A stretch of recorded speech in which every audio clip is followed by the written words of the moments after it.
Coming from the Caveman Studios in Buffalo, New York. Welcome to Caveman Corner with your host, Jeff. Captain Caveman! Thanks. Click subscribe and the bell. Do it now! I'm here with Alyssa of Ask Class. Sorry, I'm still eating. G.I. Jane is what I like to call it, the gym. You've been all over the mixed martial arts world. You've been fighting for like as long as probably most of our fans have been alive. It's exciting to have you on the show. I've wanted to have you on for a long time. Never really seemed to be the right time. And sometimes like fate just tells you now's the right time. Let's do it. So I got you on, and thank you for coming on. I appreciate it. Anytime. Sorry to make y'all's night extra long because I know you just got off that big trail of interviews. So yeah, we roll deep. We're trying to make it big. I'm excited to have you. I have so much respect for you. You came to my gym. We trained together first at WNY, and I met you there, and I never was able to really help you the way that I thought you needed to be helped because I was still fighting at the time. Like, really thought that you just needed just a little bit of tuning up on some of the finer details of your fighting and just a little bit of a better mental approach. And I really thought you should not eat vegan. And we've been working on all three of those things. And we're looking to get you a fight soon, and hopefully we can get you matched up and as soon as you can start training again. absolutely. So you're G.I. Jane. Can you tell me a little bit about the background that got you that nickname? So I was in the Army for 13 and a half years, and I've never seen the movie, but I'm told that she attended a survival school, and I actually, oddly enough, taught at the survival school. So, but I had a shaved head and looked like I had daddy issues. So everybody thought that was just a common, that was the logical connection. And I was always told never, ever give yourself a fight name. So I didn't. I was going into, I believe it was my second fight. And it was like a newspaper article that got put out just like a small time thing. And the promoter, he really liked my military service. And so he highlighted that, and he actually referred to me as G.I. Jane. And then it just kind of stuck after that. So I honestly didn't know your real name for a pretty long time. And every now and then when I get excited, I forget what your real name is. Like in my head, G.I. Jane. So I appreciate that. You were a drill sergeant, correct? yes. Is that why you take directions so well? Usually you should be yelling at people, right? Yeah, no. I was really good at the soldier thing because I'm just good at taking orders. So drill sergeant is just the flip side to that. So, and I've got 3 kids, so it's I'm good at giving commands. So just all fit naturally. Ray's dream girl. Say again? I said you sound like Ray's dream girl. An old lady with 3 kids? No. Someone takes orders and gives orders. Just imagine him. He's always watching tentacle porn during these interviews. So, I just imagine, you're, perfect for him. Caveman. Not watching porn, Caveman. So He closed the tab out. Yeah, that's what he says now. Even during the K4 broadcast, I always tune down and, you looking over to see who he's watching, making sure he's not watching porn during the fights. I'm gonna walk behind y'all's table now at these fights just to see. Yeah, just see what's on Ray's phone, man. It's either that or drug deal. Those are the only 2 things we got going on. Fair enough. So, can you talk about your experience with vegan and how that went for you? Oof. So I was introduced to that kind of a way of eating when I was actually around 9 years old. My mom she read this book, Diet for a New America, and it was just about the meat industry and a lot of things that were probably really genuinely not healthy, but then she kind of went overboard and she turned our whole family against meat. And then I just kind of stuck with that. And this is going to sound so disgusting, and I can't believe I'm admitting this on the podcast, but the meal that I broke with, I was driving across country, and those golden arches called out to me, and I broke my veganism after 20 years of either vegan or vegetarian, no meat. It was with 2 20-packs of chicken nuggets and a chicken Caesar salad, and it was so glorious. So, but now I eat a very well balanced diet. I do the meat, vegetable, I do everything, but I do just like whole natural foods and try to stay away from highly processed things. That's the only thing I do now. So That sounds like a meal that Ray is in love with. Yeah. Actually, Michael T. Schultz. I don't know if you know Michael T. Schultz, a two-time TNT champ and the King of Lockport. He's all about McDonald's, so he would be very I don't know. I think he'd be in his glory to hear that story. So I'll chop that up and I'll send it to him, and oh geez. I think he'll like that quite a bit.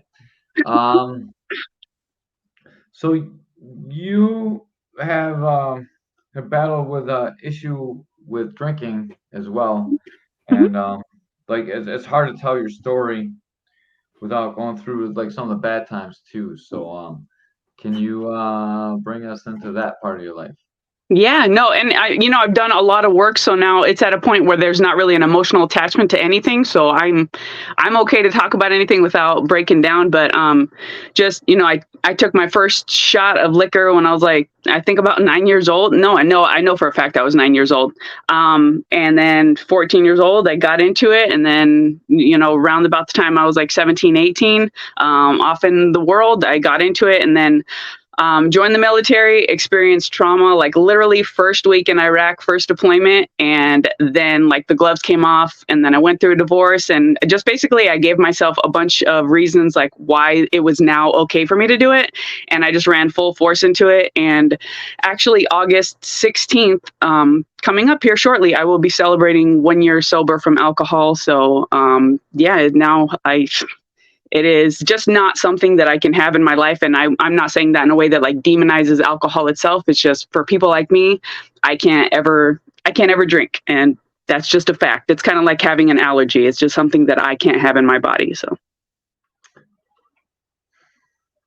That's I don't know. This it's hard to talk about that. Like most people that recover from alcoholism, like alcohol is terrible. It's the devil. You shouldn't do it.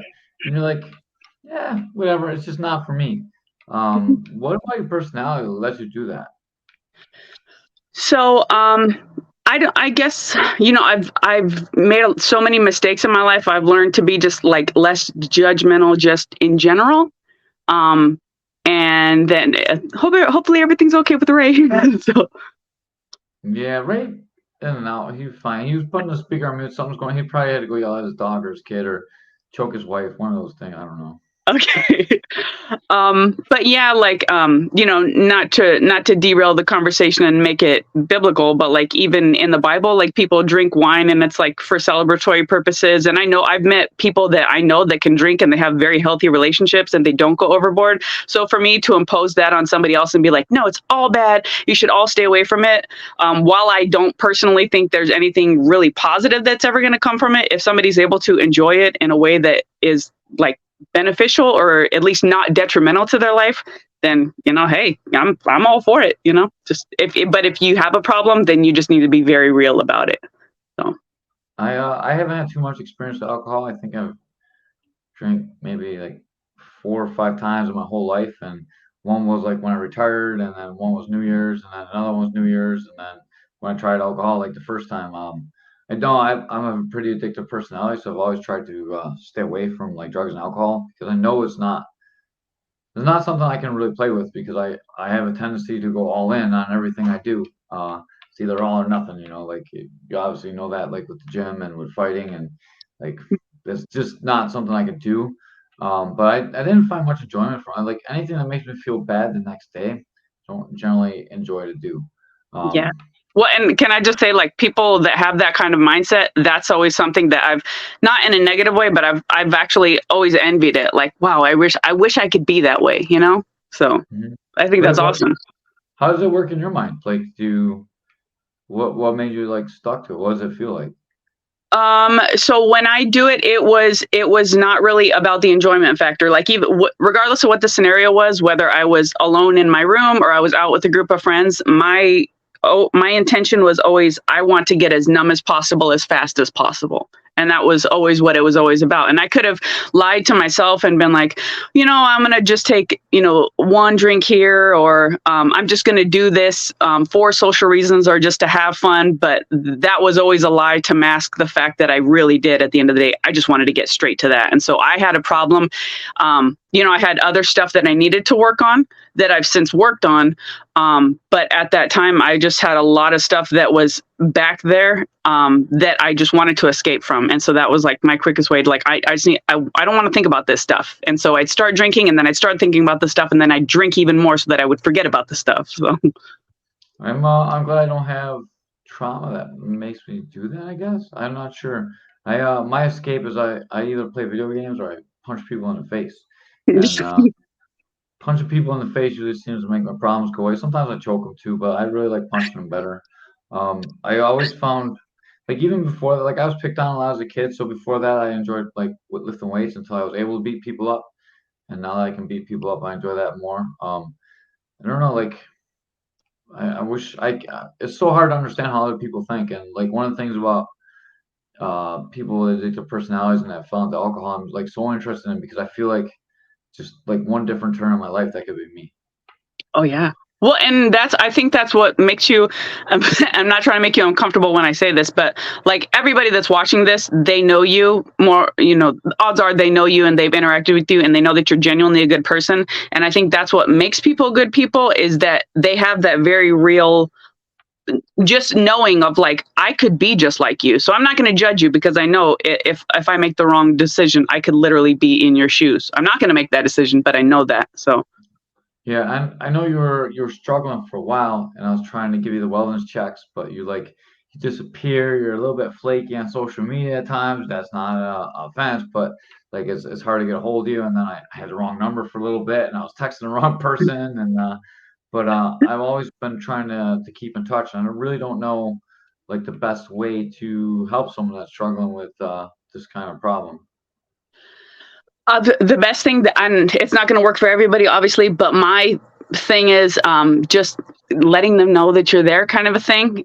Some people, unfortunately, they have to get to whatever their rock bottom is. And so when they get to that rock bottom, it's one of two things. Either they know that they can reach out and they finally are okay, I have no choice, or they think they have nobody. And that's usually when they make a very permanent decision to a very temporary problem at that point. So I think that's the biggest thing that anybody can do, including you, that's trying to support somebody like that, is just that constant knowing, because nobody could have pulled me out during those times. I was in a very dark relationship with some domestic stuff, and I was in this spiral, and I didn't want anybody to pull me out. And I knew that you were this purely positive point of light. So honestly, some of our interactions pushed me away, because I was I know that he's a good person, and I don't want him to see me like this. So I'm going to run the other direction. Trust me, I've seen people in really dark places. That's in the sport that we're in, where people get changed forever. You go in a cage, and you're not the same when you come out as when you start. I'm a totally different person than when I started fighting. Even the train, you're different. Things change in you from taking punishment. And I believe that's the same thing that you go through when you're doing drugs and alcohol. Things in you change. And I always want to be there for people. I know this is something that I've run into quite a bit in coaching, especially fighters. Let's face it, there's something wrong with us that most people want to fight. There's a few athletes that are doing it for money that maybe don't have too many problems, but most people that fight are fighting for something, or they're fighting against something. And everyone that fights is fighting something. And my Muay Thai instructor, Mark Shaw, said something that's always stuck with me forever. He's everyone's fighting something different, but everyone's got to fight. And don't judge people for trying to fight. And that's always stuck with me. So I've always tried to help people accomplish their goals in fighting. And I always think that I'm this is someone that's fighting for something inside of them that they need to beat, or they need to accomplish. And I know what it feels like to win, and I know how that can change you. I know how losing feels too. And sometimes losing is not that bad when you give everything you got, and you just know that person's a better person. And you're man, I just couldn't beat that guy no matter what, and I better get better, or I'm just not gonna ever make it. and both those things are like, I think, positive things. And I always try to support everybody, and like I saw that in you like right off the bat. Like I saw that you needed help, and just the way you say yes sir, and you do anything, and like you're getting beat on, you're like yes sir, like while people are punching you instead of like paying attention to what's going on and like just quitting. I'm glad that we're able to connect and that you're helping at the gym, and I really appreciate it. I appreciate you like a lot more than I'm going to say on here because I don't want to make you feel weird, but I genuinely appreciate you. Yeah, don't make me feel weird. I already feel weird just like being all emotional and stuff. Um, but the point I was getting to is like I run into this a lot, and I'm struggling with ways to help people like you. Like I don't know, like be positive, be tough, like be myself. Like what's the best way to like let someone know that you're there? And I know you can't help people, like they need to hit bottom, like you said, like rock bottom, and but I want them to know that like they can reach out if they need it. One thing that you've always done that I've genuinely liked about you is you've never lied to me. You've never, and I think that that's one of the most poisonous things you can do to somebody is lie to them. It's like, I don't know, it will never help them. So you've always really been honest with me. And even in training, like you'll say things like in a funny way, but it's like very like you're to the point, and that's why people, because they know that when you give them a compliment, it's genuine. It's not all this fluff and these flowery words. So like sometimes people need to hear, hey, like you're messing up, and so I think that's a crucial aspect to like really not only getting to people, but like, I don't know, getting your hooks in them is just that honesty, because they know they can always come to you. But it's that gentle honesty of like, you're messing up, but I'm here. I got your back, man. I can help you out of this. And you've always had that energy. Except for like, hey, you're doing it really wrong. I'm not going to say any names. Adam, like, I do that kind of stuff all the time. That's not very gentle. But it's funny. It is funny. I try and be funny at least. I don't know. So what about people you don't know? Because we struggle, like people struggle with addiction all the time, and I've sent people your way already since you've been back at the gym. Like people that have like reached out to me that, like I can't work with you. I need you to talk with another female, and I appreciate having the ability to do that. And what I like, so I struggle with this with guys too. So like, I'm not gonna say names, but I used to train with a couple of people in the old days when I was still really fighting that I knew like had some real substance abuse problems, and don't know like should you talk to someone about it, or is it just gonna turn them away? Like if they're wanting to talk to you about their issues, or if you see it and it's like really affecting them, especially like, so for me, I was like, man, you're representing my team, you're gonna suck because you're, like you're coming in and you're all fucked up all the time, and like your training's not good. Like, I mean, like I will say that all the time, like, man, you need to like get on your shit. But like I've never like it's hard. And now that I'm a coach, I can't be like, hey, get on your shit. Like it's different. Yeah. I think with certain people, I mean, unless they've got a certain level of commitment to the gym, it's really hard to navigate that. But if somebody's genuinely, they have to have skin in the game, honestly. So like you've sent me, and this is not a way to put anybody on blast, but you've sent some females my way. And it's basically, it's come to a dead end. The conversations come to a dead end because they didn't really have any skin in the game. It was, they, for whatever reason, they wanted to only work with you.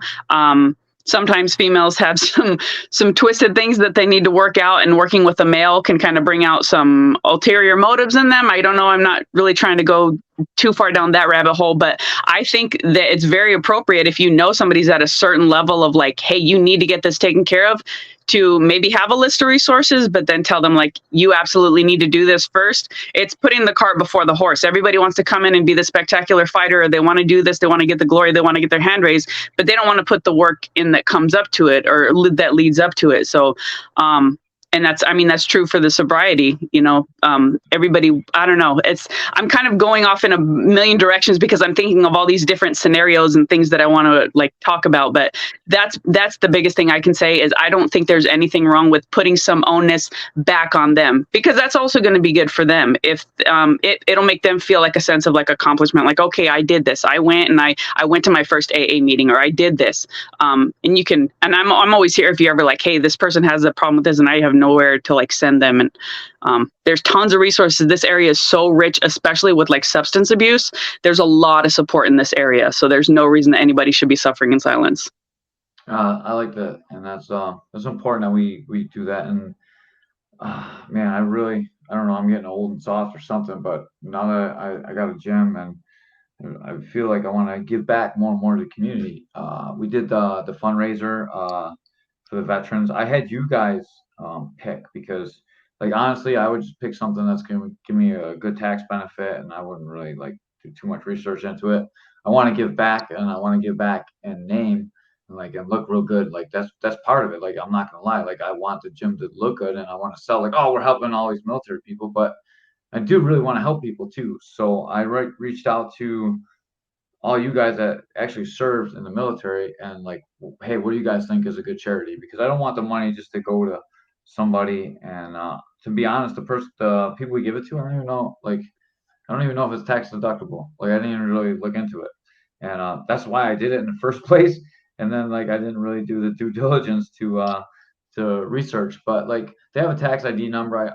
I guess I'll try. I don't really know, but I wanted to make sure that we gave back to someone that cared. And then I don't know if I told you or not, but the Warriors Next Adventure guy reached out to me and like we talked for I don't know a good couple hours when I was cooking steaks the one night, and then he's gonna end up coming in and doing like a little seminar. He does jujitsu too, so he's gonna end up coming in and doing a little seminar next time they're up in Buffalo for us because we raised $1,200. And Right on. yeah, it was like I thought it was a cool thing, like and like I want to do that every year. Every year we're gonna pick a different charity, and we're gonna do the same thing for Thanksgiving. But Thanksgiving, Dr. Kroll has a charity, Feed More, and I know they do a lot of work in Western New York, and they're very local. So Yeah, we'll they're amazing. donate for Thanksgiving. But I appreciate you being part of that. And next time I'm gonna make you like carry the torch and do a little bit more work for me. All right, like you got it. that's kind of the wheelhouse. I was really hoping I'd just take this to you and you'd be like, all right, we're gonna do this charity. These are the people I work with. Let's get the money here. All these people are gonna help out. And you're like, nah, let's take it to a poll. And all right, and then we did it.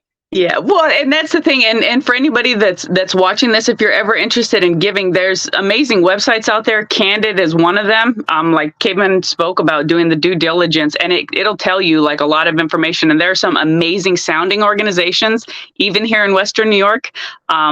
You just got to look and see where their money's going. So I think you guys chose a phenomenal one to give it to. So I hope everything works out. But yeah. Yeah, they like help people. They buy them tools and stuff too to help them like get back into real life, and then give people jujitsu scholarships. That's what really turned me on. I was like, oh man, they do jujitsu. Let's go there. Like that's pretty easy to sell me on jujitsu. So it is what it is. That's really easy for me to lose my due diligence. But Alex knew the guy, so it worked out all right. And I'm glad you and Elfrey went along with it. And Jared just does whatever he doesn't care. He's like, oh, let's just help people. As soon as he gets in my air conditioner, I'll love him again. How was the military life for you? Was it difficult for you to leave the service? It actually was, and not for the reasons that I thought it would be difficult. Like you definitely, so I was in for 13 and a half years active duty. So like that was my life. And not only that, my last 3 years, that was actually at the survival school that I was talking about earlier.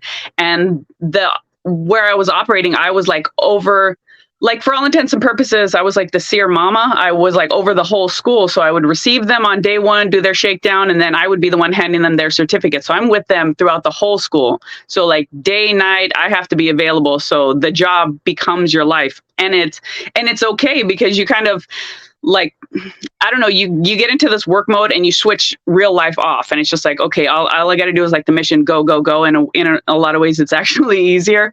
And so when I left that, it was hard at first because I left that and I left the discipline and waking up and like my daily routine. It had so much less structure. But then, like, right away, I started hitting a wall in civilian life because, like, I was now with people who didn't have the same experiences and with people that I was very judgmental at that time. So it wasn't a them issue. It was totally me. Like, I was like, well, you don't know what the real world's like and you're complaining over this. And like, there's people that are dying. But, you know, so I was totally, unfair to the people around me, and that caused me a lot of like division, and I just felt very disconnected and separated from society as a whole. And then what really surprised me is the biggest reason why I struggled was my ego. Like That sounds so like I know you, and it sounds funny for me to hear you say this. Like you don't have much of an ego in the room for sure. Oh, well, and I've learned how to dial it back and just literally in every aspect of my life, take the beginner's mindset approach. Like, it doesn't matter what I'm doing. It doesn't matter if I walked into a boxing class the other day and I was literally like, it was like a veteran cardio session. And I was just like, okay, I'm taking all commands from the tower. You teach me as if I've never been here before, kind of. And like, I do that with everything now, but that's only because I didn't do that before. I was very egotistical and like high, and like I had worked myself into a position in the military where I had a really good reputation. I had a lot of great stories from being a drill sergeant, from being in the survival school. I had like a really good name. And so then I get out in the real world and they're like, I don't care who you are. Like, get out of my way. You're in my way. And I'm trying to grab for a bag of Doritos in Tops. You know, it was very much like, you know, I felt like I needed to get more respect for, I don't know, it's just this but that was the biggest, and it took me a long time to realize that, but that was the thing that I struggled with the most, was not having that, that validation that was outside of myself. Like, for some reason, I needed that uniform. I needed like the rank. I needed the position. I needed all this stuff to make me feel like I was good enough in a way. And I didn't feel good enough, like in my own skin. And that's what I struggled with the most. But so that was pretty much it. It sounds like jujitsu. Yeah. Sounds like you didn't get too far from where you started from. Yeah. Yeah. You walk around, I wear my black belt, better get my weight. Oh, you know, life just has a way of humbling you. So.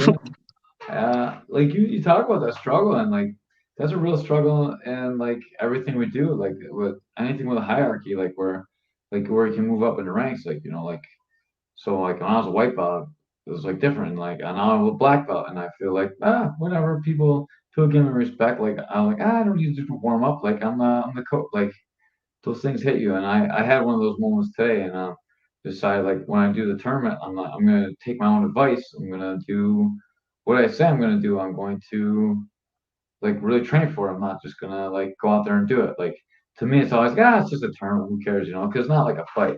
Once you fight, you're like, man, I could die in there. Like, when you go to a tournament, you're like, oh man, I might lose. Like, maybe he might get 2 points on me. He might sweep me. Oh boy, you know, Yeah. like it's hard to get excited. But like, if I want the students to be as dedicated as I want them to be, like, I have to lead from the front. So I have to like really train for it and train for that rule set, not do what I want to do, and like train to like be a fighter that I'm not fighting. So like, I should train for what I'm doing, you know. Like, I had to talk with Keith like that, and it really Keith Front, the guy that runs K4, and Jared said hello. Amanda said hello earlier too. That like it really kind of woke me up. I'm like, man, I'm doing like, I'm just like, oh, go out and do your best. But what is your best? Your best is like train yourself to be the very best you can be for the rule set you can compete in. Like, that's what you should do. Like, don't be a black belt and just go do it because you think you're good. Like, not really that good, you know. Like, I like that. Like, it's another just reinforcement. It's like signs from God, you know. Like, yeah, train harder. Yeah. Well, and I've personally, you know, I've been across a good portion of the nation, and I've trained with a lot of gyms, a lot of fighters. And that's one thing I think that kind of kills a lot of gyms, is that the leadership at the top, they just get this very arrogant. And it's like, you know, we've got, we've got all these championship fighters, or we got this, and the coaches themselves stop learning and evolving and growing. And you don't do that. You continue to like work on yourself and like get, and so you just constantly have this like expansion mindset. Whereas a lot of people, like, they just kind of top out and they're just like, I don't know. They have this very self importance, like, a high level of, like, well, nobody should question me. And this is, I know it all, and I've learned it all, and I've seen it all, and there's nothing you can teach me. So that kills a lot of gyms. I get that in life, but if you ask my wife, for sure I have that in life. But like I'm not good enough to be able to do that. I feel like that really, like, when I teach, I'm like, man, I should really like be better. Like, know everything. I feel that every day in the gym. Like, you feel that as an instructor. Like, there's a lot of pressure on you because everything you teach is what your students are going to do. So if you suck, they're going to suck. So I feel a lot of pressure to make sure that everyone's good, and like do my very best to make everyone be good. And that's why I care about everybody, because I know that the weakest link is really the weakest link. It's not like the weakest competitor, it's the weakest person in your gym. So like, everyone matters, and you need to like take care of everyone, from like Derek, our pro fighter, to like I don't know, like Mick, like the guy that comes off the street that needs a friend, and now all of a sudden like he's training, like everyone matters. I dig that. Yeah. So I wanted to have you on the podcast a long time to ask this question, because I really want to ask it, and I wanted to ask this before it was like a big deal in society. But what was it like to fight Fallon Fox? For everyone that doesn't know, Fallon Fox is a man that identified as a woman and fought MMA, and he beat up a bunch of women until he was finally stopped by a woman that made it in UFC. But like, I think that's completely unfair in a combat sport. And like, I don't really care what people do in their life. Like, whatever you want to identify with, that's fine with me. But like, you have a responsibility to. There's a responsibility to fair play. Like, you can't decide like, oh, I'm a woman now, and I want to win a sport. Like, you have the ability to decide like, I want to be a woman now, right? Like, I don't disagree with that, but you don't have the opportunity to become like, I want to be great in that sport. I want to be good at something, and like, you don't get that, right? That's something that you have to earn and still in a male league or whatever, like, or maybe make a separate league. I don't know. I wanted to get your thoughts on this, but I want to like complete my thought first, because fighting is different than pretty much. It's not that different than football or something, but like, it's a lot different than swimming or basketball or tennis. When you're fighting, you can die in there, and like, some people got really hurt fighting Fallon Fox, and I know it had a detrimental effect on your career and you as a person too. And I want you to talk about that part as well.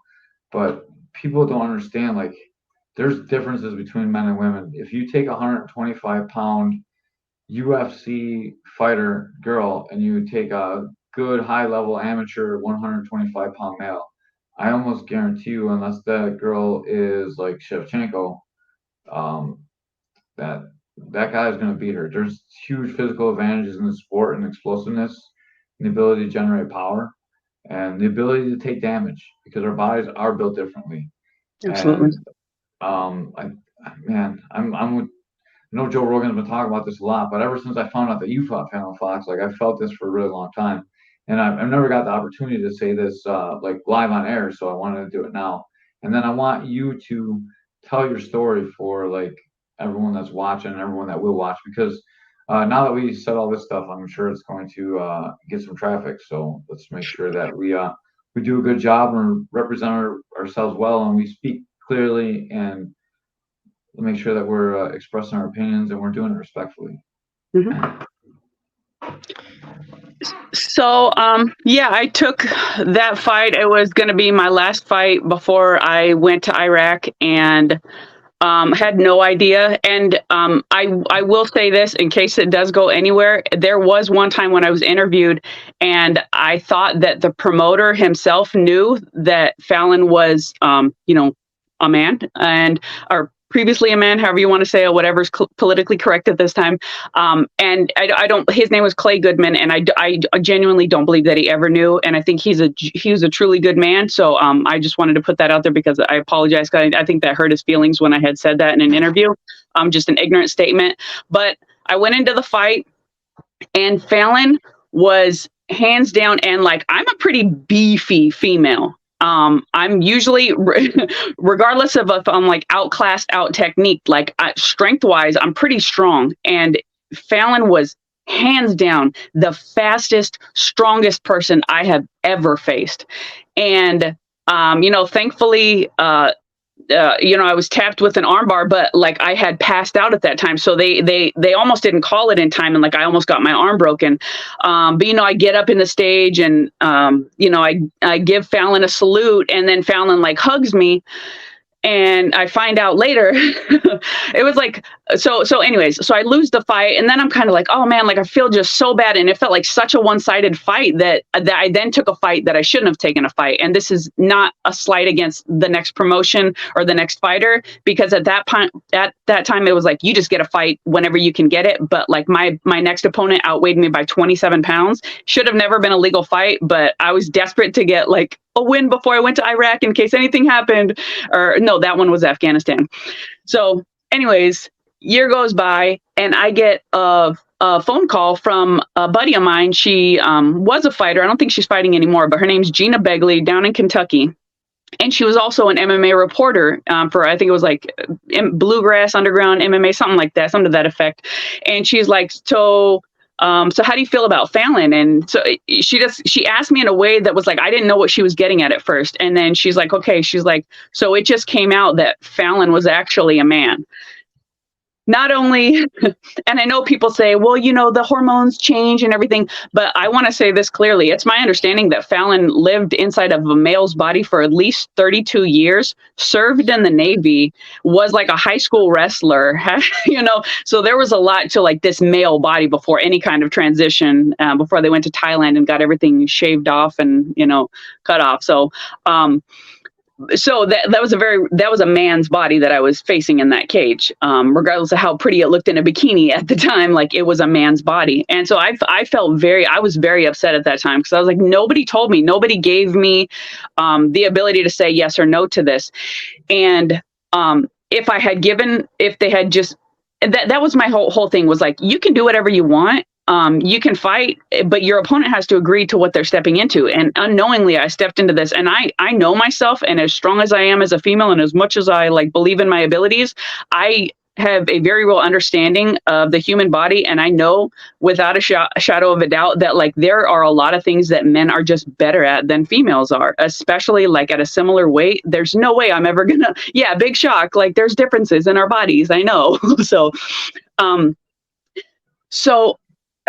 there was something I was going to say after that, but so it just, I don't know, it just kind of took on this weird, it was like, if I was saying that I shouldn't have fought Fallon, then, I was being hateful, and if, I was never going to support it, because I'm not going to lie, I don't believe that it's the right thing. And I'm going to say this without trying to discredit Ashley Evans Smith in any kind of way, but I know who her manager was around that time. His name was Brett Ashley, and he was a very unsavory character. He was a gross man.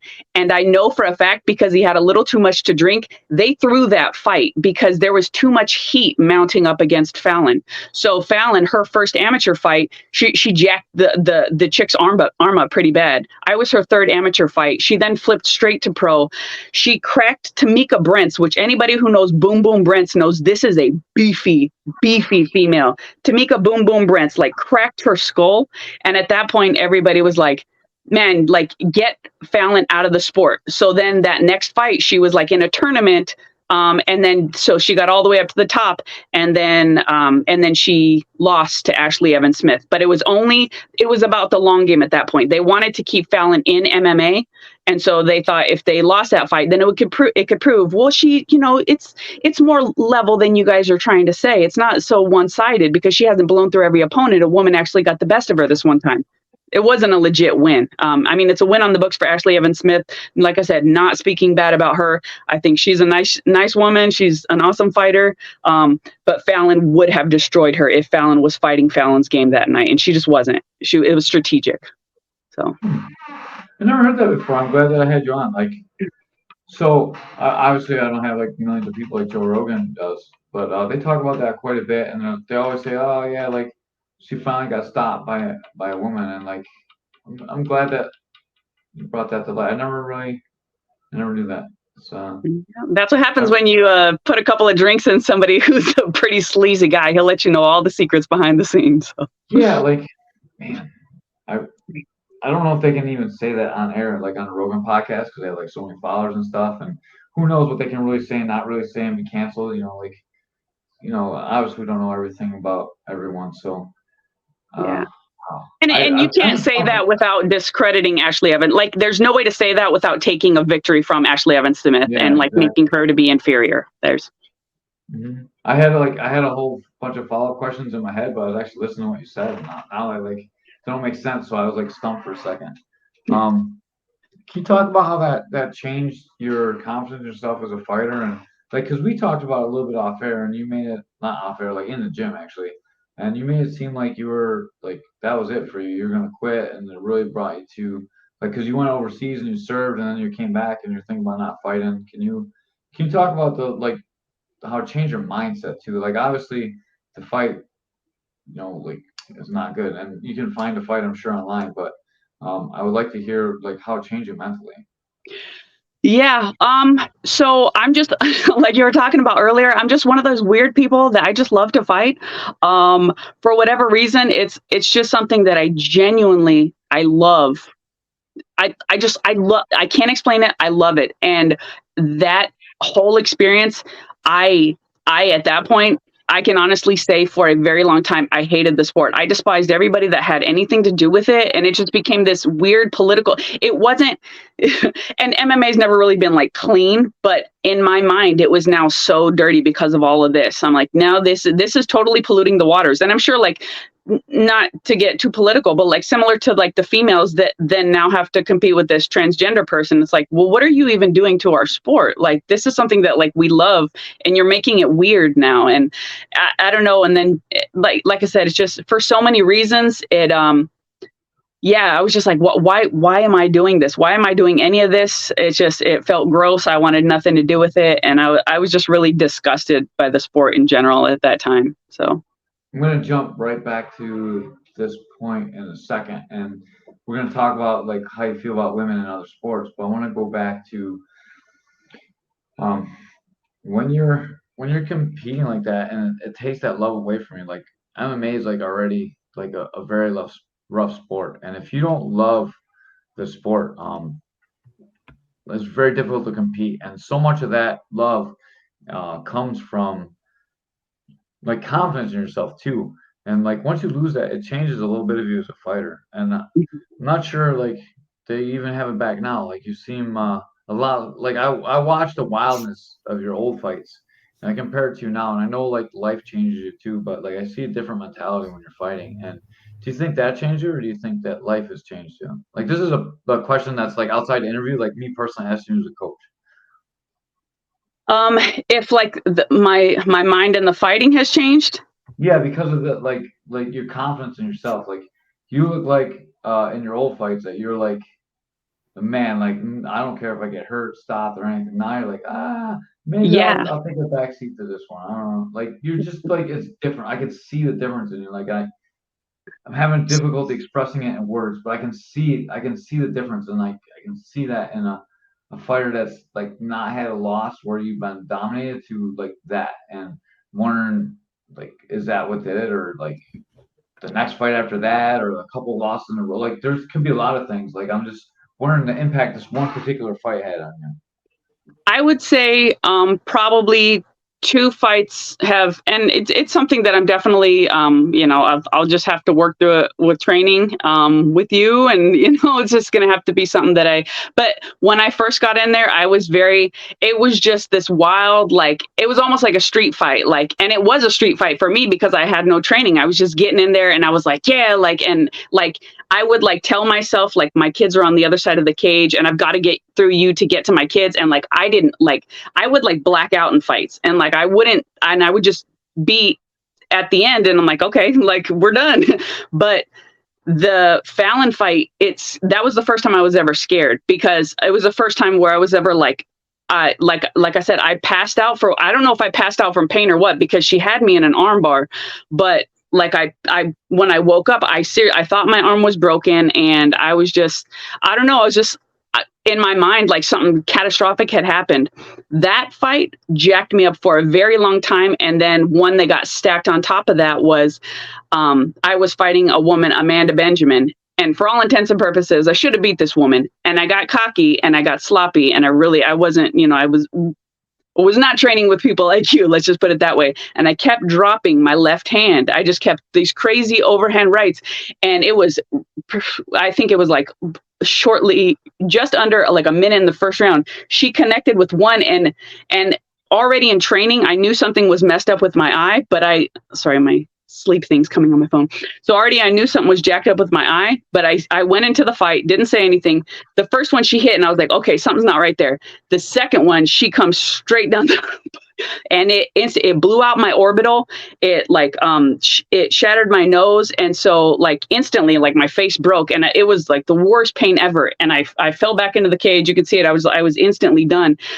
Then, so that whole thing, like I went back behind the, I went backstage and what I didn't know was that you're not supposed to like blow your nose. And so I blew my nose. Yeah, right.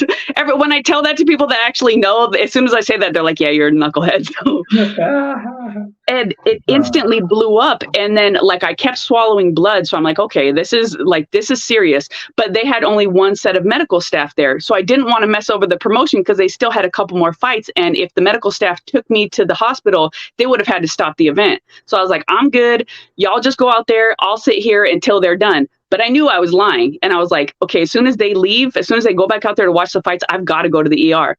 So then, and like, I'm in like a different city. I'm in a part of Kentucky that I'm not familiar with. And I'm by myself because that was something also that I was doing was I was going to all my fights by myself. And I was like finding a corner there. So doing everything wrong. And so I went there and I got in my car and then I started trying to drive to an ER and I'm like getting lost. I'm like in the middle of the night in Ohio and I'm like, I don't know where to go. And then I finally, I have to pull over in the middle of the highway, in the middle of the road. And I have to open my car door because I have to vomit up all the blood that I keep swallowing. Because it's like, I didn't know you're like not allowed to swallow that much blood. A lot of ignorant things. And so I finally get to an ER. So basically, long story short, that like super traumatized me. And then the next fight, as I'm walking to the cage, like it's the first time that any of my kids are with me and I have my oldest son and I walk out and as I'm walking to the cage, I connect eyes with him or I like lock eyes with him. And like this, I had a full blown panic attack walking to the cage because I was like, oh my God, like what if this happens and I'm with my son and now I'm in another city. I'm like in Louisiana and I'm living in Alabama. What am I going to do if I leave my son? And like, I don't know, like I start panicking and I get to the cage. I don't remember the fight at all, but I remember at the end of it, her name was Candace Miracle. And I feel so bad because like I kissed her after the fight and it was just so weird. I don't even know. So there's still a lot of that I'm trying to like, okay, like you need to get over that. So those two things probably really made me more timid than I ever was when I first started fighting. So that was a super long, drawn out way of answering your question.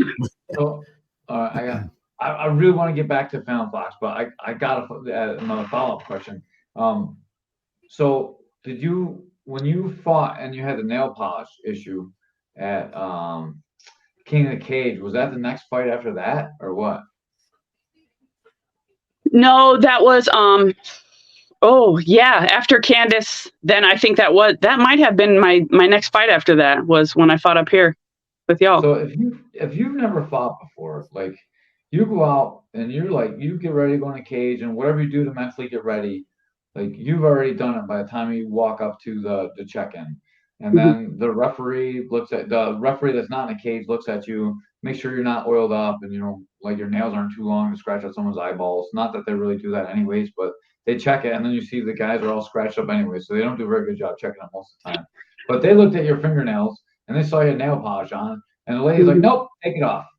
So like you had to like remove your nail polish, and I know because I was fighting like next or two fights after you, and man, I was like, man, what's taking so long? Why is this fight? And they're like, oh, Jane's got to take her nail polish off, and like the whole time I'm waiting in the back, waiting to warm up, and like that took forever. I can't imagine how that affected you mentally getting ready to go into the cage, especially after the story you just told me.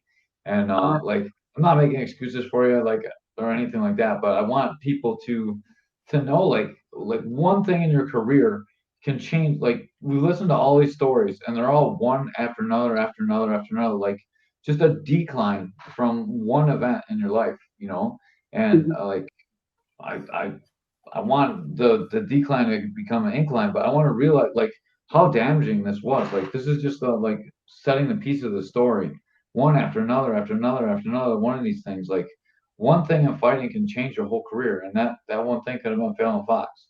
And like I want you to get over that. And I want to get you a win. And I think the fight that we talked about is a perfect fight for you.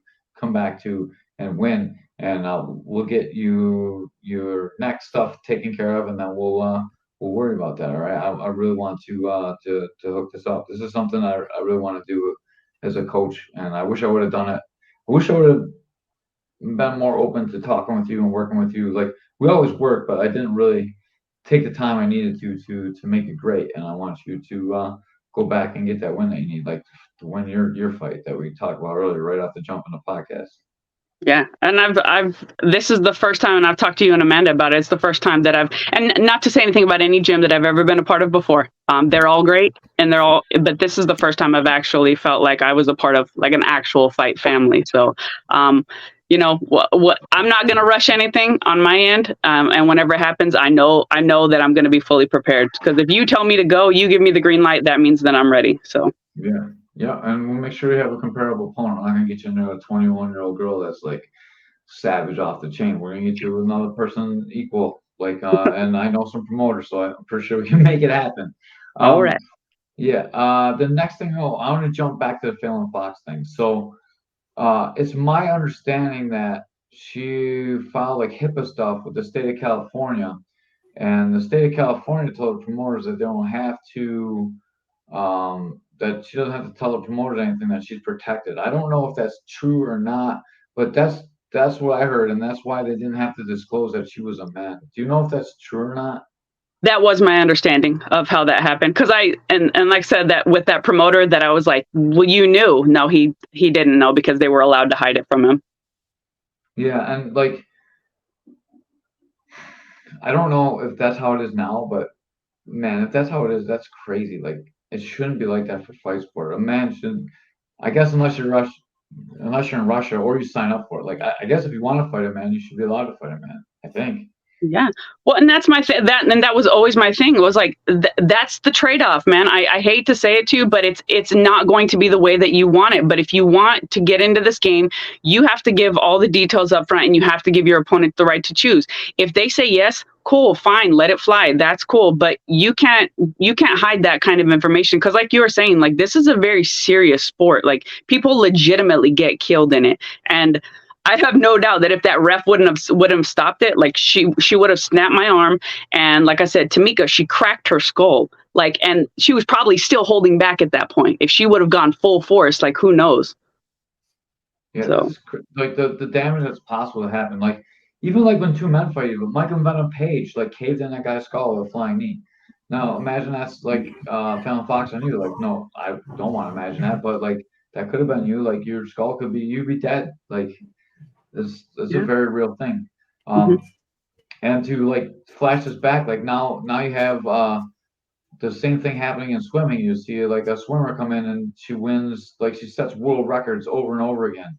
And you see it in like every sport now, powerlifting. Like how's it even fair in powerlifting? Like they're just crushing world records. what do you think about it, and what would you say, and what do you think is fair? I think you should compete in the sport that you were born into. And I'm sorry, but you don't get to have it all the ways. You don't get to have all the pieces of the pie. If you want to compete in a sport, if you're going to tell me that you just really love swimming that badly, and then you just like also are transgender, no, it's and you used to swim as a male and you sucked as a male when you swam. You wanted to win and you juked the stats and you knew that that was the only way that you could win. And we're going to say this because it is the absolute truth. And we've said it already, like there is a very real difference between male and female bodies. It just is what it is. And I don't think there are certain things that we can compete in. Like a mutual combat kind of a thing. But when it comes to certain sports, no, absolutely not. They should. It should always come down to the gender that you were assigned at birth. And that's another thing, being able to change your birth certificate.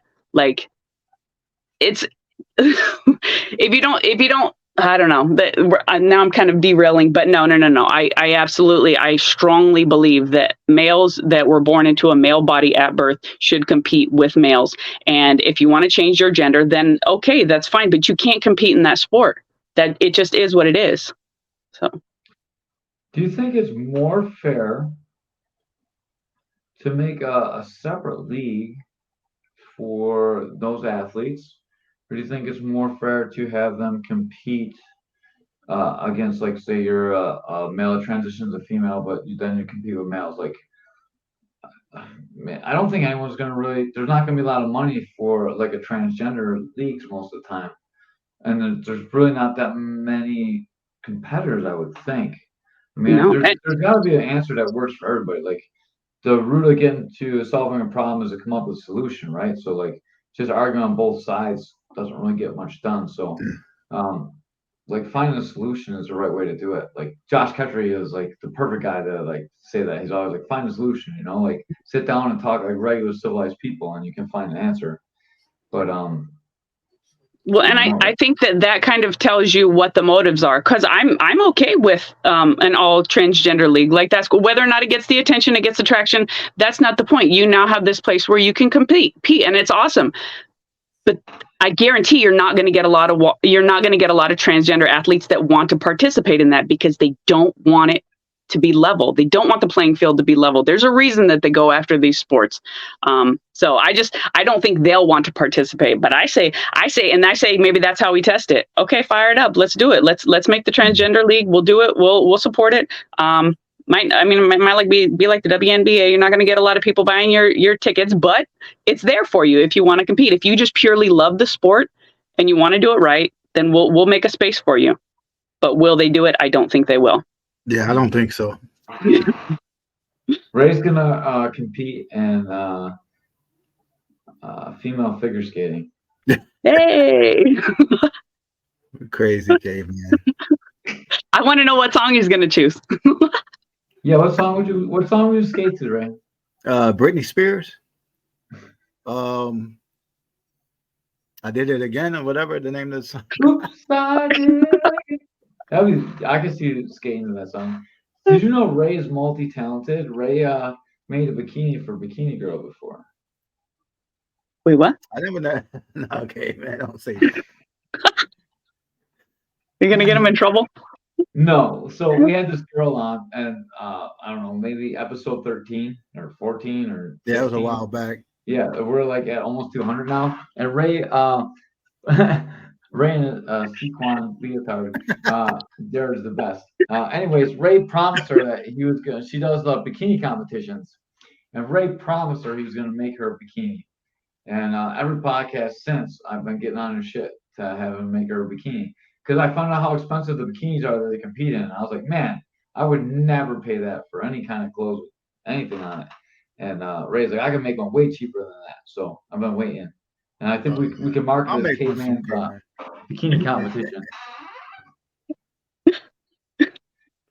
I want to see it. Anyways, back to the serious talk. I'm sorry for that segue there, everybody. We went totally off the rails. That's why it's a podcast, right? And not like a new show. Um, man, it's such a hard thing to decide what to do with those people. Not those people. I don't mean that to like sound terrible, like those people, but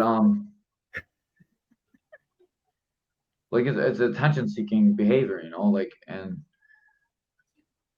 it becomes a real issue for women's rights too. And like I Hmm. don't want to tread on feminists. Like I want to do a feminist podcast for a while and get some feminists together and like have a real woman's thing. And like I don't really want to do too much with it, but like I thought that would be a cool podcast to have once and just have a bunch of women tell me how shitty I am. And Hey, Caveman, huh, how can you have a guy that wins Woman of the Year? yeah, too. So like I'm gonna steal Joe Rogan's joke or whoever joke it was that he stole in the first place. But man, we only need to be a woman for 6 months, and we can win Woman of the Year. I'm just saying, Yeah. guys are better at everything. Right.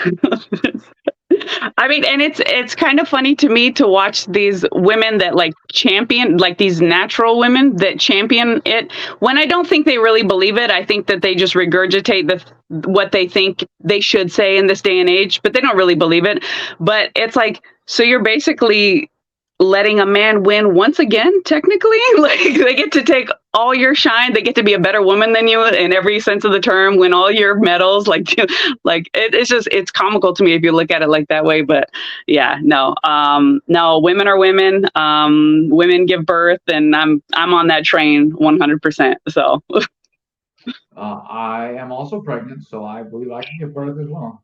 And I learned that my dollar works for men. and you know what? I will just tell you it's awesome for a hangover for anybody. So I learned that. So we had an injury today in practice, and we gave Midel for the recovery of the injury, and it worked out pretty good, I think. it does. Yeah. Ray's like, what the hell is Midel? I'm telling you, after as a recovered alcoholic, take some Midol before you go to sleep after a heavy night of drinking, and drink a big glass of water. You'll wake up feeling like $1,000,000. I heard growing up, I heard tomato juice. That too. Oh, Just throw a little bit of vodka in there, and you're good. No, I'm just kidding. That makes everything feel better, right? So it's sure why anyone would want a wiener. So you can play helicopter, dog. Not sure why anyone would want a wiener. So you could do helicopter. I learned about helicopter. I just learned about it the other day. So I was watching a comedy and like they were like, why would you want to be a man? So you could have a helicopter. And I didn't know what that meant. And then I looked it up and I was sorry. oh my god. You're like, I got to try it out. Yeah, I'm a little embarrassed. I didn't know what that was. I didn't know that people did that. Like, I didn't know. I was very shocked at the size of the helicopter I saw as well. It was a poor choice of search history. I deleted that one, but it's definitely my permanent record. Oh yeah, it's logged in there. Oh, that was embarrassing.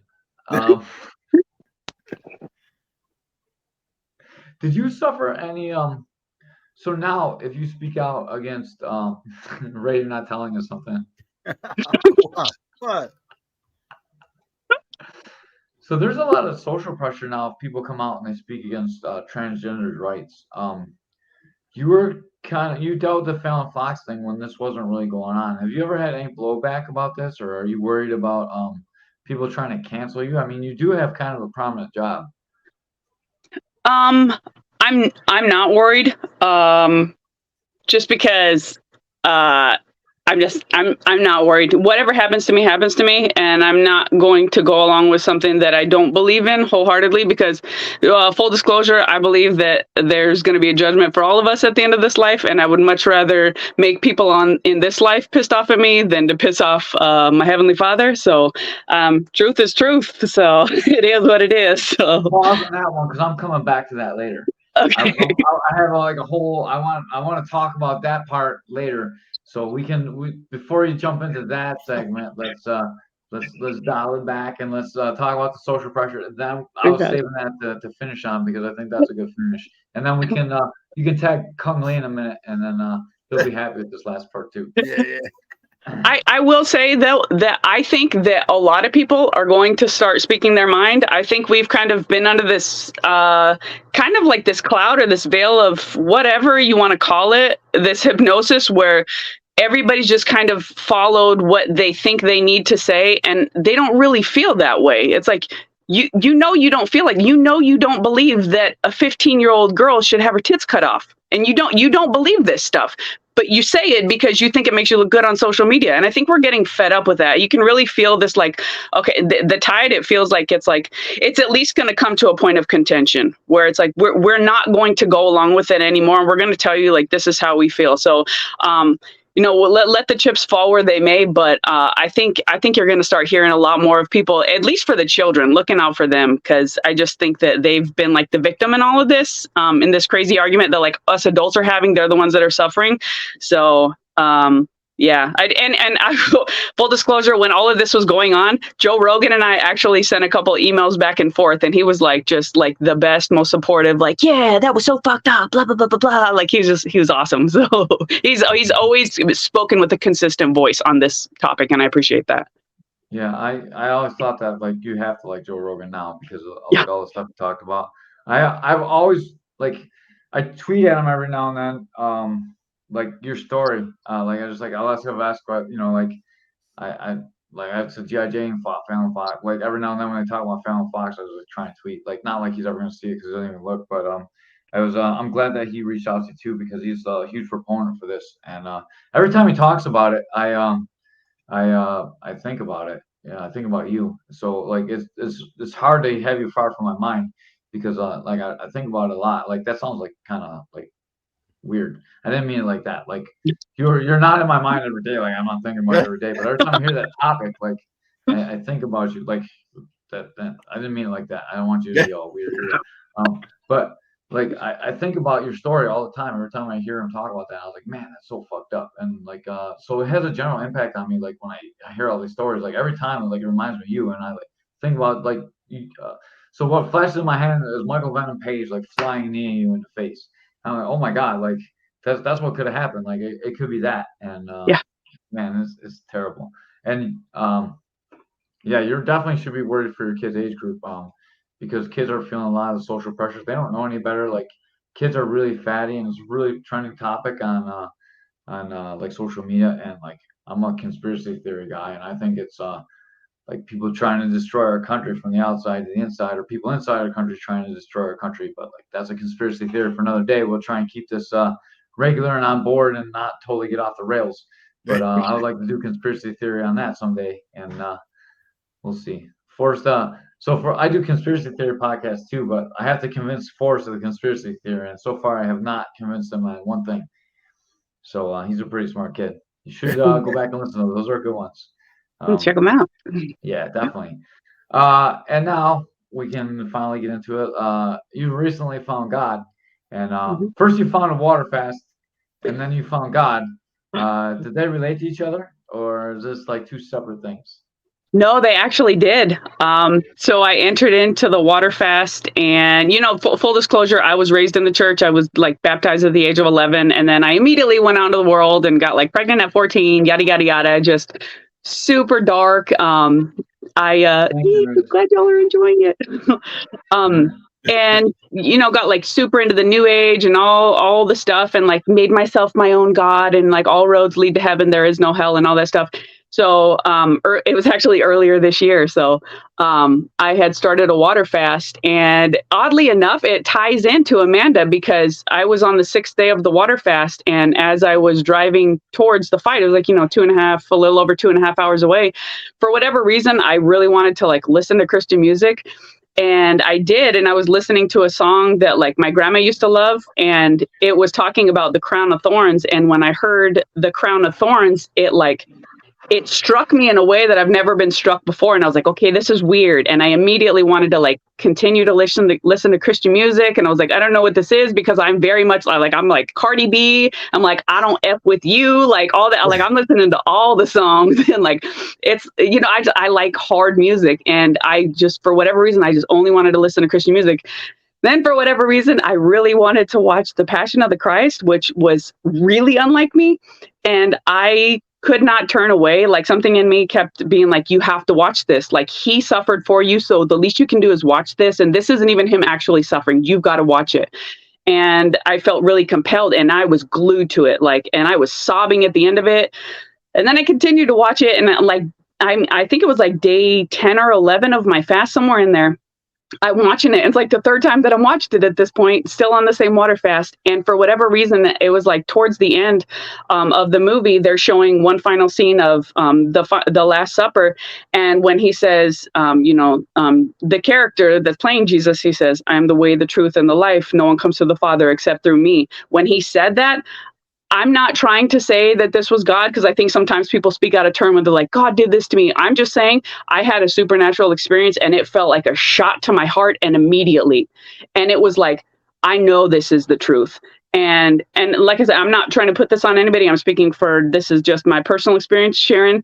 And from that moment, like I cannot tell you, Caveman, like I mean this with everything that I can tell you.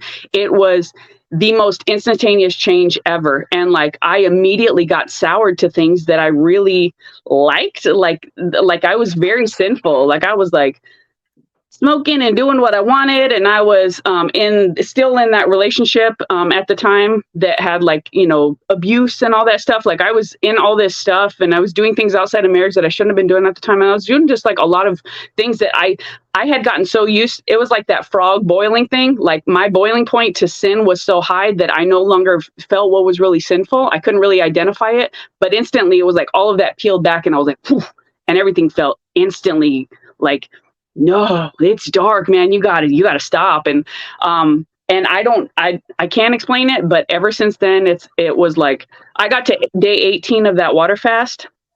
And I was like transformed in that one water fast. And since then, like I literally every single morning, God's like the first thing on my mind before I go to sleep. God's the last thing that I think of. I pray every single morning. I read my Bible for probably hours every single day. Like I can't get enough. I don't know what I'm being prepared for, but I know that like God has to be a huge part of whatever. And I took a lot of time out of the gym because I felt like I needed to like really devote a lot of time to like figuring out whatever's going on with me. And it's like, and so at first I wanted to like, that's where I got rid of my last Facebook page. Cause I was like, it was very much like a me centered thing. And it felt wrong at that point. Like whatever I do, whether it's MMA or whatever it is, like I have to give glory to God at the end of the day. And I think now I'm at a point where it's like, now I'm comfortable getting back in the world and I'm comfortable. If I do step in the cage, I know that I can do it in a way that doesn't have to feel bad. And I think at first I was like instantly scared by everything. I was like, I can't do MMA because like, you've got to be like angry. And no, you don't. You can absolutely step in the cage and be like, hey, let's go, let's get it. Let's like, let's see who's the best. Like, you can still lovingly fight. It's going to look different for me.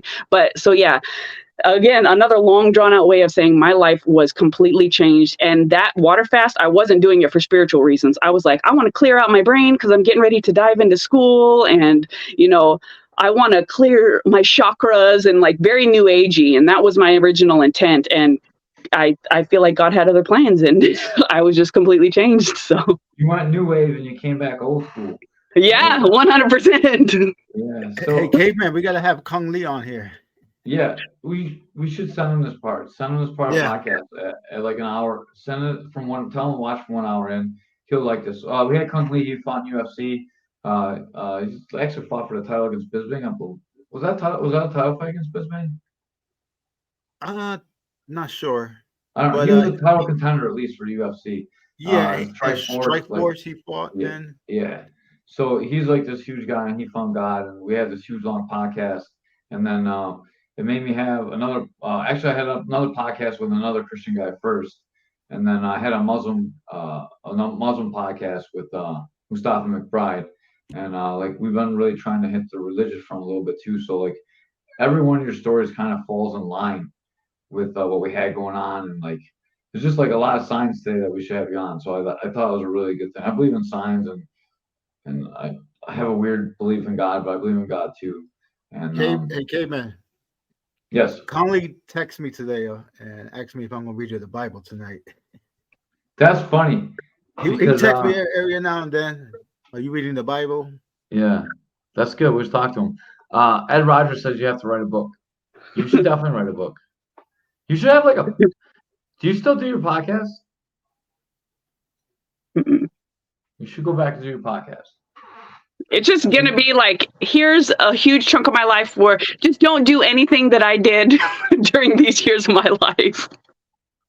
Oh, Ed sending the stars. Night, everyone. Love you, G.I. Jane. Love you, Amanda. Yeah. She's weak. She got sleep. She can't train 27 hours a day on 1 hour sleep like the rest of us.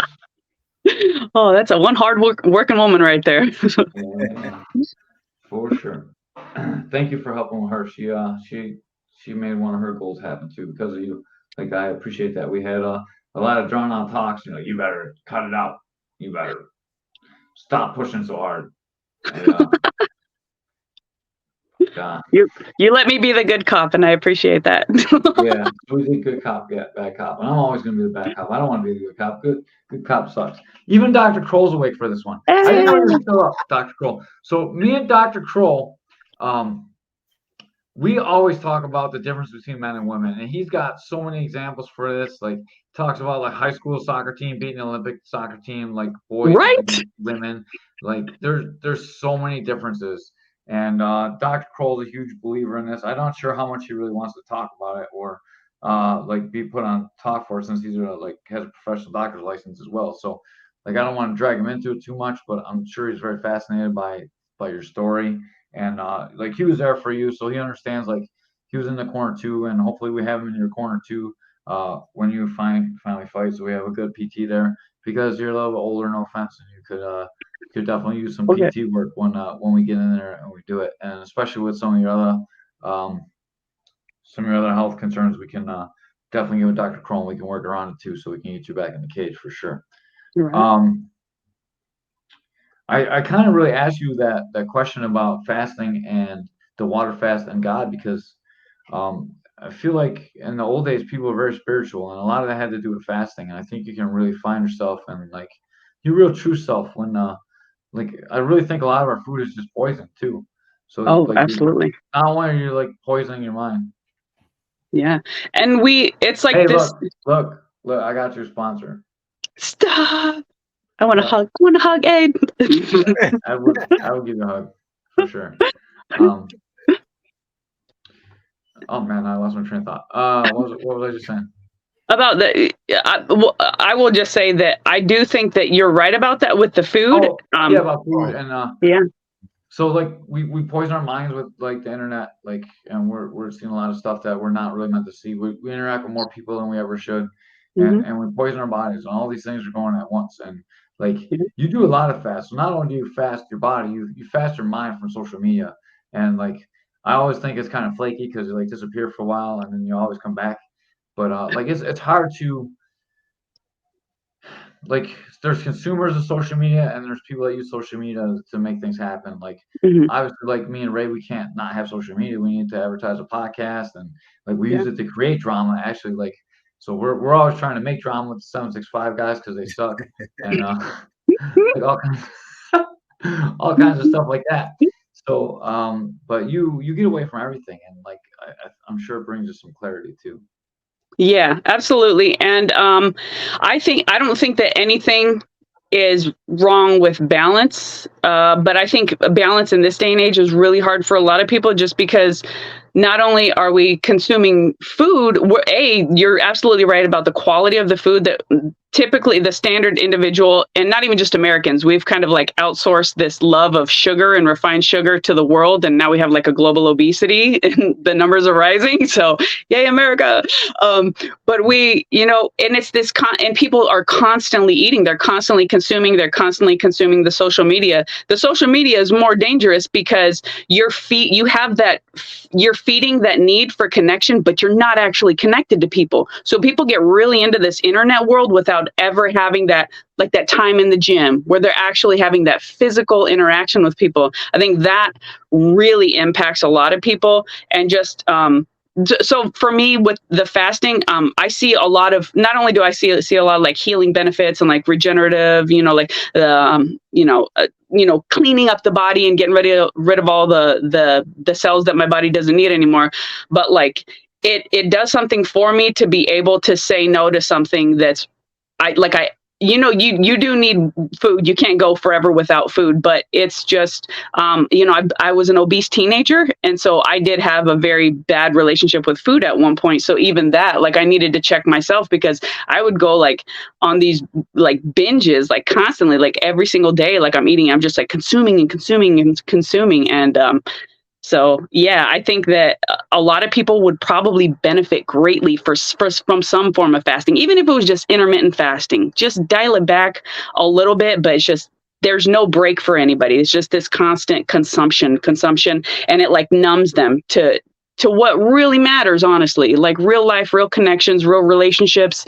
And then you become very isolated and you have nothing but like this body that's been built up with these cells. So basically you're taking this gray dead food, you're creating gray dead cells that are, it's causing like mental illness. Your body is like performing at a lower level. And then not only that, you tack on the fact that you no longer have like these healthy connections with people. And it can create a very, very, a scenario that's very difficult for people to break out of. So yeah, I'm a super fan of fasting, but more than that, just eating healthy food and taking a break from all of this stuff from a while, for whatever that looks like, going to the gym or. So at least listen to us on Spotify if you get rid of social media. Like, keep listening to our podcast because we're yeah, absolutely. Just do it in moderation. But some people literally like they wake up and their eyes aren't even fully like opened and adjusted to the light, and they're turning on their phone, and that's the first light that their eyes connect with in the morning. And if you're doing that, it's probably not the best habit. You should probably try to like open your eyes, get some sunlight in your eyes, give it a little bit of time, and then open your phone. Just these little things, kind of dial it back a little bit. I'm guilty I of got that. the feet. My phone doesn't Oh, me open. too. It just I've done it turns on. before. I don't have to open my phone. I'm faster. I'll just be like, boop, it's on. Wise guy. You're so old. You got a flip phone still, probably. Hello. It's got the antenna you pull out. The big old AT&T brick phone. What were you gonna say, Ray? I'm sorry, I didn't mean to cut you off on my joke. Oh, no. I was gonna say fasting is good. I like fasting. Yeah, Ray fasts too, and he looks really good when he fasts. And then he stops fasting, he eats pastelitas, and then he looks all fat again.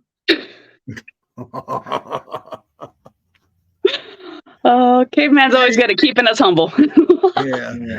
Don't worry, I'm fat too. I only got like 6 abs today. Shucks.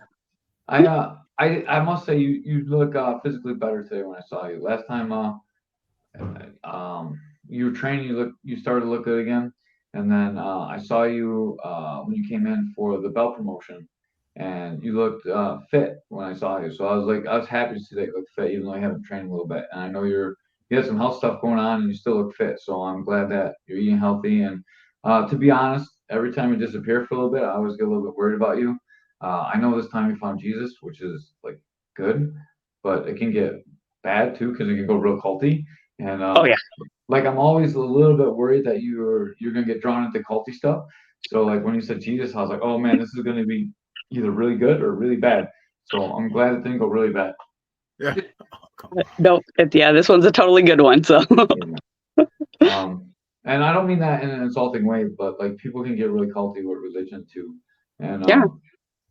like it was great. We had Mustafa on, who's Muhammad's father. Muhammad's like a guy that I coached for a long time, and his dad Mustafa came on the podcast and talked about the Muslim faith too. And I think it's important that no matter what your religion is, that you have a faith. And I think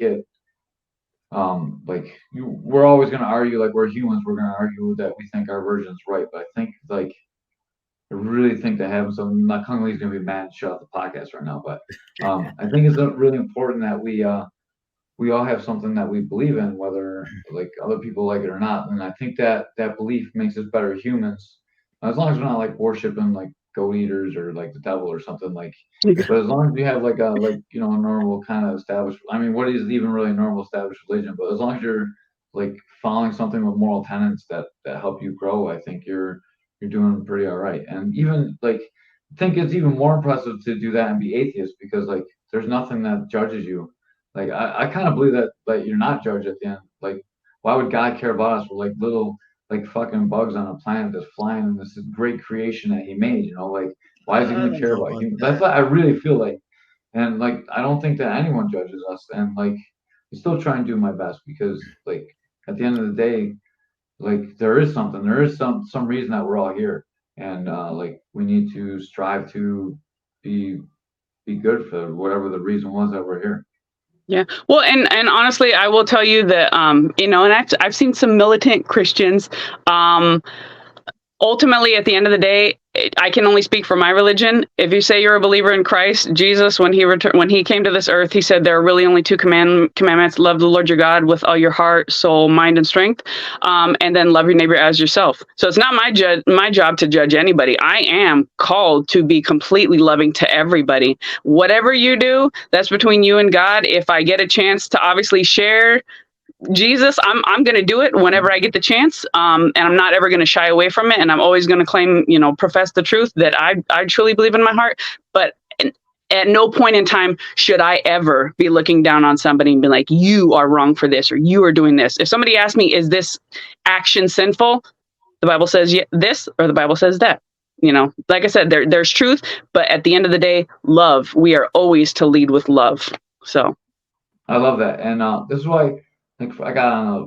I'm sure Ray was ready to strangle me because I got on this religious podcast thing. I had that the minister on, then I had Kung Leon, and then I had Mustafa on, and I was waiting to get you on. It's like it's an important part of human culture, and I like to explore it, and there's a lot there. And this is another one of those topics that's like you're either on one side or the other, and it brings out a lot of hate. But like it doesn't need to be hateful. I just want to like there's got to be a way to coexist, and like people of God should find a way to I don't know how to do that because a lot of the texts say that like this is a religion, this is the way it should be. You know, like it's a difficult struggle. Yeah. What? I'm not sure if I'm right or wrong. Like I'm just I get hit in the head for a living. Like I'm not really the smartest guy. I'm definitely not the person that should be having theological discussions. But I love I love to talk to these guys and women that really believe in it. Every one of them, there's like some kind of like crisis that makes them find faith, and then like do they stick to the faith? And then I know a lot of people that say they're faithful that are shitty people, and like I don't like that. And then I know people that like Cameron Lionheart or that Apoposo guy. If I'm saying his name totally wrong, I'm sorry. I apologize already. Apoposo, I said it wrong again, but I apologize. And then we got guys like Ilfree, and then I have you. Like we have very religious people in our gym too, and like I want to respect your beliefs, and like I believe too.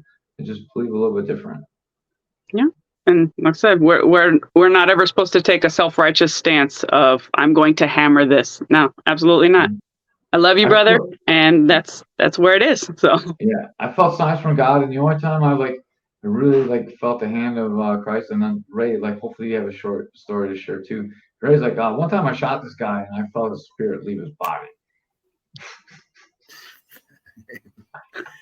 But No, I was but in Cameron's church on Christmas, or no, it was Easter, and dude, I could just feel like God in the room. I don't know, this is like a very spiritual experience, and Cameron, I don't know, you probably never listened to this, but like I appreciate you having me in your ministry, and like it was an amazing day. I went with my family, and like I truly felt God that day, and it was a cool thing.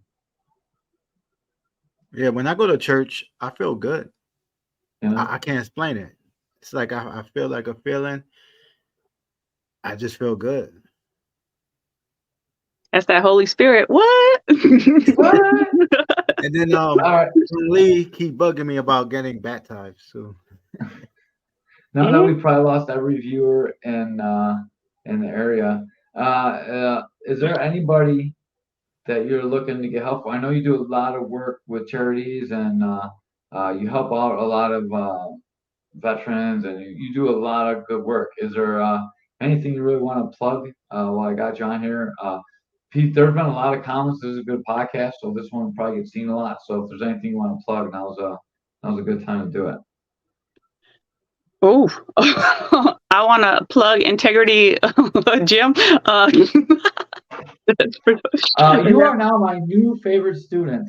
And with that, you're brought to you by Integrity Martial Arts and brought to you by OnlyFans, Just the Cavs. So if you go to OnlyFans, you go to Just the Cavs, that is Jared's Just His Cavs. That's outstanding. Yeah, outstanding. All right, now back to serious plugs.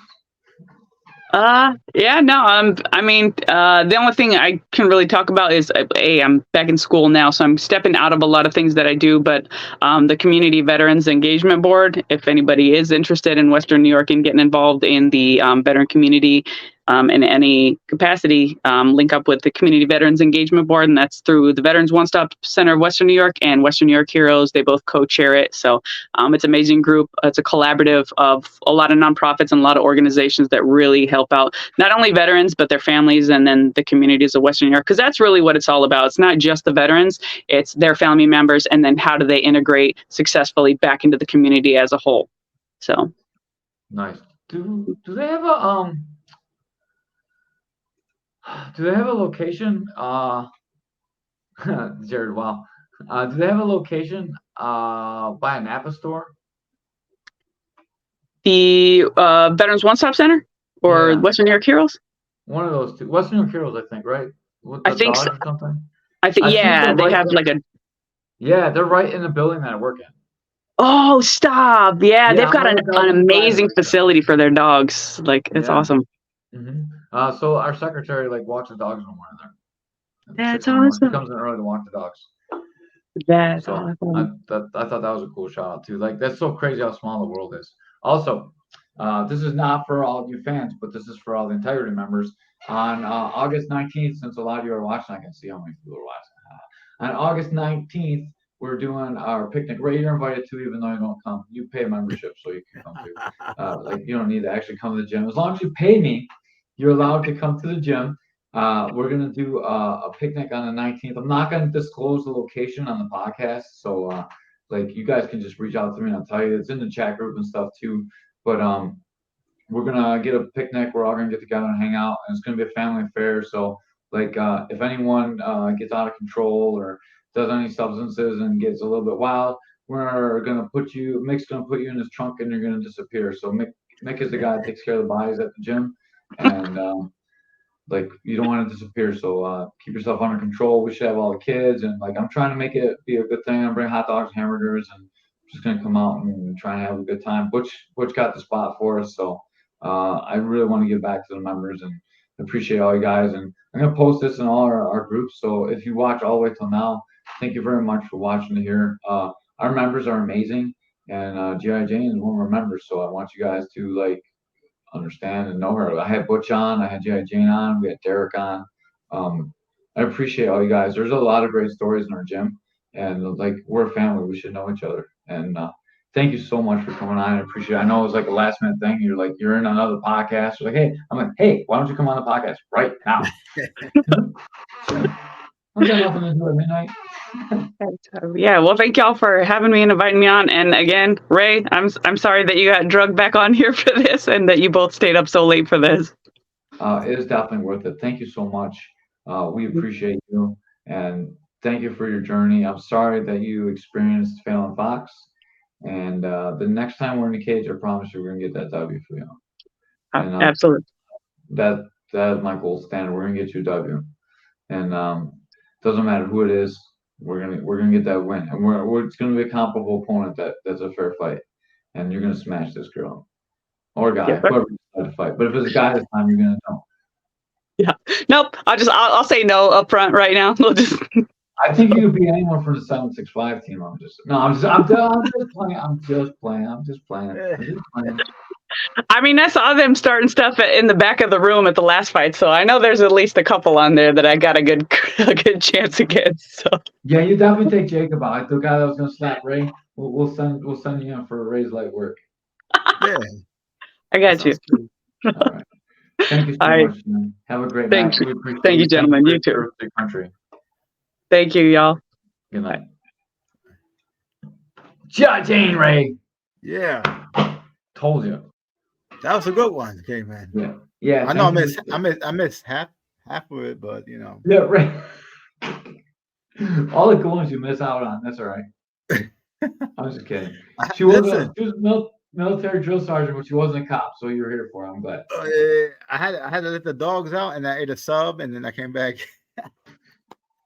All right, man. Well, Caveman's Corner, we've been on the air for like 6 straight hours, and we appreciate you guys. Thank you for everyone that's still watching. But we're really out of here for now. Good night, guys. All right. Oh yeah. Peace.